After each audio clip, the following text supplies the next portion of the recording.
Muling umiinit ang usapan tungkol sa posibleng pagbabalik ng partnership ng ABS-CBN at TV5 matapos lumutang ang balitang hindi lamang ang inaabangang action drama series na si Gabo ang mapapanood sa kapatid network. Ayon sa mga ulat, may isinasagawang panibagong negosasyon ng dalawang network na maaaring magbunga ng mas malawak na pagsasanib puwersa sa mga susunod na buwan. Ang Sigabo na pinagbibidahan ni Coco Martin at Julia Montes ay nakatagdang mapanood sa telebisyon simula June 22, 2026.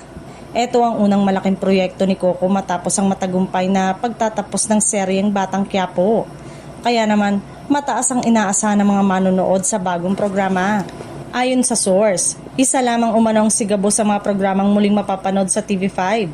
Dagdag pa rito, pinag-uusapan din umano ang posibilidad na maipalabas sa Kapamilya Channel ang ilan sa mga programa ng TV5. Isang hakbang na magbibigay ng mas malawak na audience para sa magkabilang network. Matatanda ang nagtapos noong January 2026 ang Content Supply Agreement ng ABS-CBN at TV5. Matapos lumabas ang issue kaugnay ng umano'y malaking pagkakautang ng Kapamilya Network sa Kapatid Network noong December 4, 2025. Kinumpirma ng ABS-CBN management na nakatanggap sila ng notice of termination mula sa TV5, dahilan upang tuluyang matapos ang kanilang kasunduan sa pagsisimula ng 2026. Huling napanood sa TV5 ang FPJ Batang Quiapo at iba pang programa ng ABS-CBN noong January 2, 2026, bago inilipat ang mga ito sa All TV.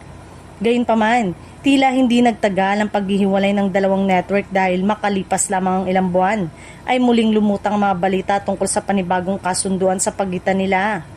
Bagamat wala pang opisyal na kumpirmasyon mula sa ABS-CBN at TV5, inaasahang maglalabas ang dalawang kampo ng pahayag kapag natapos na ang kasalukuyang negosasyon kung may sasakatuparan ng bagong partnership. Hindi lamang mga manonood ang makikinabang kundi maging ang mga manggagawa sa industriya ng telebisyon dahil sa mas maraming oportunidad at mas malawak na distribusyon ng mga programa.